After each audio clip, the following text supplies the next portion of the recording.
दरिया तलाशना कभी सहरा तलाशना, मुश्किल है खुद के जैसी दुनिया तलाशना। देखे हुए ख्वाब सा ख्वाब देखना, फिर ख्वाब में भी उस ख्वाब के जैसा तलाशना। दोस्तों, अगर आप चाहते हैं कि आपकी लाइफ का, आपकी हैप्पीनेस का, आपकी प्रसन्नता का रिमोट कंट्रोल आपके हाथ में हो, आप अपनी लाइफ के लीड हीरो हो, तो सबसे पहले एकांत को वरदान बनाना होगा और एकांत और अकेलेपन के अंतर को समझना होगा। अगर आप नियमित रूप से इन 5 बातों को आत्मसात करते हैं, अभ्यास करते हैं, तो इस बात की गारंटी है कि आने वाला समय आपका होगा। आप अपनी कहानी के लीड हीरो होंगे। अभी हमारे एक व्यूअर हैं, उन्होंने बहुत अच्छे 3 सवाल किए हैं और मुझे लगता है कि हर युवा को इस सवाल का जवाब पता होना चाहिए, क्योंकि वो उनकी आगे ग्रोथ में हेल्प करेगा। पहला उनका सवाल था कि बहुत लंबे समय से 3-4 साल से मैं एग्जाम की प्रिपरेशन कर रहा हूँ, जी तोड़ मेहनत कर रहा हूँ, तो एक तो उसका प्रेशर रहता है, साथ ही साथ अभी तक मेरे हाथ सफलता लगी नहीं है। इस वजह से मैंने अपने आप को बहुत लंबे समय तक डिस्कनेक्ट रखा था अपने दोस्तों से। अब मैं दोबारा से उन्हें कनेक्ट करता हूं तो वेवलेंथ नहीं मिलती है। दूसरा, बहुत लंबे समय से मैं अपने परिवार से दूर हूं, तो मुझे लग रहा है कि कहीं मैं अकेलेपन का शिकार तो नहीं हो रहा हूं, क्योंकि हर समय नेगेटिव थिंकिंग मेरे दिमाग में रहती है।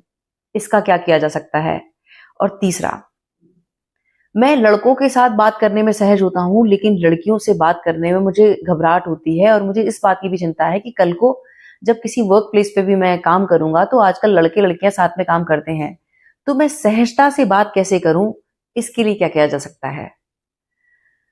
दोस्तों, यहां पर हमें 5 बातें समझनी होंगी। सबसे पहले हमें एक स्टूडेंट के तौर पर भगवत गीता की टीचिंग हमें क्या सिखाती है वो समझना जरूरी है।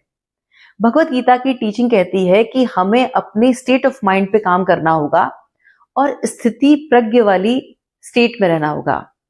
स्थिति प्रज्ञ की स्टेट जो होती है वो ये बताती है कि हमें अपने इमोशंस को बैलेंस में रखना होगा। आप ये देखें कि मनुष्य एक सामाजिक प्राणी है, जिस वजह से ये एक बहुत मूर्खतापूर्ण हमारा निर्णय होता है कि हमने अपने एक लक्ष्य में इतना अपने आप को समर्पित कर दिया कि हमने अपने आप को 4 दीवारी में कैद कर लिया और अब हम किसी से मिल नहीं रहे हैं और हमने सबसे अपने आप को डिस्कनेक्ट कर लिया। ये एक बहुत बड़ा रीजन है कि जब फिर एक प्रेशर हमारे ऊपर रहता है अपने लक्ष्य को लेकर, और फिर अगर हमें सफलता हाथ नहीं लगती है, तो हमें इस बात की भी टेंशन होती है कि अब हमारे दोस्त मजाक उड़ाएंगे और हमारे रिश्तेदार हम पे हंसेंगे। अब हम कैसे उन्हें फेस करेंगे? इसीलिए इस परिस्थिति से हमेशा बचना है और कभी भी खुद को ऐसे संसार से डिस्कनेक्ट नहीं करना है। अपने इमोशंस को बैलेंस करना है और रिश्तों को रिगार्ड और रिस्पेक्ट देनी है। मतलब ये समझना है कि हर दिन स्टूडेंट होने के नाते हमें अपने सिलेबस को जिम्मेदारी के साथ पूरा करना है और इन प्यारे रिश्तों को रिवार्ड की तरह लेना है कि मैं इतना पोर्शन आज याद कर लूंगा, फिर मैं अपने किसी दोस्त से कॉल करूंगा या फिर मैं किसी से मिलने जाऊंगा। आप ये समझे कि इस बात को समझना जरूरी है कि अगर हमने जी तोड़ मेहनत करके एक मुकाम हासिल कर भी लिया, लेकिन अगर हम वहां अकेले हैं, हमारे साथ हमारे अपने नहीं है, दोस्त नहीं है, तो उस पोजीशन में होने का क्या अर्थ रहता है? ये बात समझनी बहुत जरूरी है। और दूसरा, भगवत गीता का एक बहुत सरल और एक बड़ा कॉमन श्लोक है, कर्मण्येवाधिकारस्ते। वो ये बताता है कि हमारा एक स्टूडेंट होने के नाते सिर्फ एक कर्म है कि हमें समर्पण के साथ अपनी ड्यूटी को निभाना है, अपने कर्म को करना है। उसका जो आउटकम है उससे अटैच नहीं होना है। हमें सिर्फ शरणागति के भाव से अपना कर्म करना है, बाकी सब हरि इच्छा पे छोड़ देना है। जो हमारे लिए सर्वश्रेष्ठ होगा वो हमारे लिए होगा। अब यहां मैं अपना एग्जाम्पल आपको देना चाहूंगी कि जब से मैंने बतौर एक सोशल मीडिया इन्फ्लुएंसर काम किया, आप समझे कि मैंने कभी इस बात पर ध्यान नहीं दिया कि कितने लाइक्स हो गए, कितने फॉलोअर्स हो गए। मेरी जो खुशी होती है वो आप लोगों के कमेंट्स का रिप्लाई देने में होती है। जब मैं आप लोगों से सुनती हूँ कि दीदी हमें आपके वीडियो का इंतजार रहता है, आप लोग इतने प्यार भरे जो मैसेजेस करते हो, वो मुझे प्रेरित करता है कि मुझे कुछ बेहतर करना है। उसका कारण है कि मेरी जो खुशी है वीडियो बनाने में है, आप लोगों से संवाद करने में है, उसके फाइनल रिजल्ट से नहीं है कि कितने लाइक्स हो गए, कितने सब्सक्राइब हो गए। इसीलिए हमें अपने सिर्फ कर्म पे फोकस रखना है बतौर एक स्टूडेंट। दूसरा, एकांत और अकेलेपन के अंतर को समझना है। दोस्तों, अगर आप गौर से देखें तो सारा खेल माइंडसेट का है। हमारे जिस तरह के शब्द होंगे वैसी ही हमारी आउटर रियलिटी होगी। सबसे इंपॉर्टेंट ये बात मायने रखती है कि हम खुद से क्या संवाद करते हैं, हमारी सेल्फ टॉक कैसी है, हम अपने बारे में, अपने जीवन के बारे में किस तरह की बात कर रहे हैं। अगर वो सकारात्मक है तो वही अकेलापन हमारा एकांत बनता है, और एकांत हमें शक्ति से जोड़ता है, हमारी आत्म की शक्ति से और ईश्वर की शक्ति से। और वहीं जब हम अकेलापन महसूस करते हैं तो हम दुनिया से खुद को डिस्कनेक्ट महसूस करते हैं, नेगेटिव थिंकिंग होती है और इस तरह की बातें आती हैं, पता नहीं सफलता मिलेगी कि नहीं मिलेगी, क्या होगा, कैसे होगा। इसीलिए बनती कोशिश हमें अपनी सेल्फ टॉक को ऑब्जर्व करना है और अपने एनवायरनमेंट को सकारात्मक बनाना है।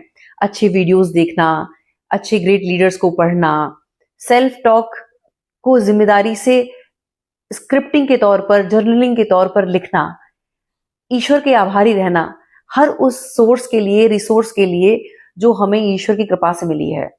आज हमें जो कुछ मिला है उसके लिए कृतज्ञ रहना। जब हम इस भाव से जुड़ते हैं तब वही एकांत हमारा वरदान बन जाता है। और यहाँ एक स्टेटमेंट है जो मुझे बड़ा पसंद आता है। आप अगर नोटिस करें तो सारा खेल शब्दों का है।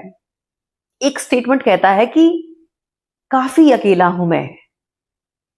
इस स्टेटमेंट को पढ़ देने मात्र से ऐसा महसूस होता है कि भीतर से एक थकान लग रही है, पर वही जब ये शब्दों में फेरबदल होता है और शब्द ऐसे पढ़े जाते हैं कि अकेला ही काफी हूं मैं, तो भीतर से एक जोश आता है, उत्साह होता है, उमंग होता है।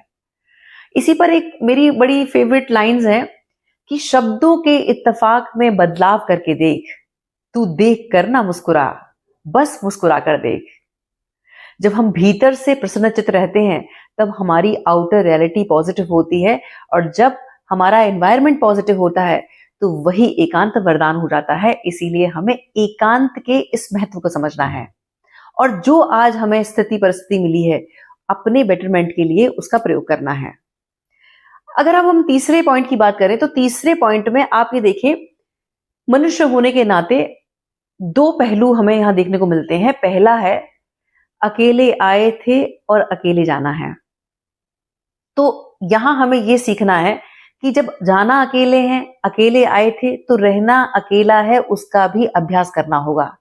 और जो व्यक्ति इस अभ्यास को पारंगत कर लेता है उसकी जिंदगी में सिर्फ और सिर्फ जीत होती है, क्योंकि वो अब फियरलेस है, क्योंकि उसे अपना एकांत प्रिय है और उसको अपनी कंपनी अच्छी लगती है। दूसरा, अगर हम इसके पहलू को समझें तो वो ये है कि मनुष्य एक सामाजिक प्राणी है, तो हम खुद को संसार से किसी भी कीमत पर डिस्कनेक्ट करने का सोच ही नहीं सकते। आज आप जिस भी एग्जाम की प्रिपरेशन कर रहे हैं, जब आपको वो ओहदा मिल जाएगा तब भी आपको संवाद करना होगा, लोगों के साथ इंटरैक्ट करना होगा, लोगों के साथ कनेक्शन बिठाना होगा। हमें इस बात को समझना है कि चाहे हम एक सफाई कर्मचारी हैं, चाहे अधिकारी हैं, बतौर एक मनुष्य होने के नाते संवाद की कला में पारंगत होना ये हमारी जिम्मेदारी है। लोगों के साथ कैसे व्यवहार करते हैं, लोक व्यवहार से जुड़ी हुई वीडियोस देखें, किताबें पढ़ें, और जो हम पढ़ रहे हैं उस पर अभ्यास करना शुरू करें, क्योंकि ये जो एकांत है वो आपको बनाने आया है, मिटाने नहीं। इस बात को समझना जरूरी है। अब अगर हम अपने व्यूअर की चौथी बात को समझें तो उन्होंने ये कहा था कि हम लड़कियों से कैसे सहजता से बात करें। बहुत सारी लड़कियों की भी ये प्रॉब्लम है कि वो सेम जेंडर के साथ तो कंफर्टेबल होती हैं, लेकिन ऑपोजिट जेंडर के साथ जब उनका इंटरेक्शन होता है तो वो घबरा जाती हैं। आप अगर एक सर्वे को समझें तो विश्व लेवल पर एक सर्वे हुआ और उसमें ये बताया गया कि लोगों को दूसरे नंबर पर जो फियर था वो था फियर ऑफ डेथ। मृत्यु का भय दूसरे नंबर पे था, पहला जो भय था वो था पब्लिक स्पीकिंग। तो आप हर दिन थोड़ा थोड़ा एक्सपोजर को एक्सेप्ट करें, जहां मौका लोगों से बात करने का मिले, अपोजिट जेंडर से बात करने का मिले, उनसे बात करने का प्रयास करें। पर यहां अब ये बात समझने की जरूरत है कि अगर हमने एक बहुत लंबे समय से कभी किसी फीमेल से बात नहीं करी और एकदम से हम बात करने की कोशिश करेंगे तो हम सकपका जाएंगे, हम घबरा जाएंगे। ये बिल्कुल वैसे है कि अभी हमारा हाथ कार पर साफ नहीं है और सीधे हमने गाड़ी उठाई और हम रफ्तार में हम हाईवे पे ले गए। अगर ऐसा होगा तो गाड़ी निश्चित रूप से एक्सीडेंट होगा गाड़ी का। तो यहाँ एक सबसे अच्छा तरीका ये हो सकता है कि अगर एक कोई लड़की है तो आप अगर ऑपोजिट जेंडर से बात करना चाहती हैं लेकिन अभी आपको भय है, तो सबसे अच्छा तरीका है अपनी सोसाइटी में ऐसे लोगों को चुने जिनके साथ संवाद करना बहुत सहज होगा। जैसे कि हमारे ही सोसाइटी के गार्ड साहब जो कि हमारे पिता की उम्र के हैं, कोई भी ऑटो वाले भैया जो हमारे पिता के उम्र के हैं, इंटेंशनली उन्हें ही रोकें। रिक्शे वाले भैया हैं जो हमारे पिता की उम्र के हैं, उनके साथ हमें ये भय नहीं रहेगा कि ये हमें जज करेंगे और हम सहजता से उनसे इंटरेक्ट कर पाएंगे। यहां मैं आपको बताना चाहूंगी, आप लोगों के बहुत कॉम्प्लीमेंट मिलते हैं कि दीदी आपसे बात, आपके वीडियोस देखना, आपको सुनना बहुत अच्छा लगता है। मैं आपको बताऊं कि ये जो संवाद की कला मुझे मिली है ये ईश्वरीय है, और सबसे सुंदर बात यह है कि सोसाइटी का बहुत बड़ा रोल रहा है इस संवाद को पॉलिश करने में। अगर मैं बचपन की ही बात करूं तो मैंने बहुत सारे वीडियो में बताया कि मैं बचपन से ही बहुत एवरेज स्टूडेंट थी, मेरा कोई पढ़ाई लिखाई में मन नहीं था, लेकिन सबसे मजेदार मुझे लगता था लोगों से संवाद करना। इनफैक्ट आज भी मुझे सबसे ज्यादा मजेदार लगता है लोगों से इंटरेक्ट करना।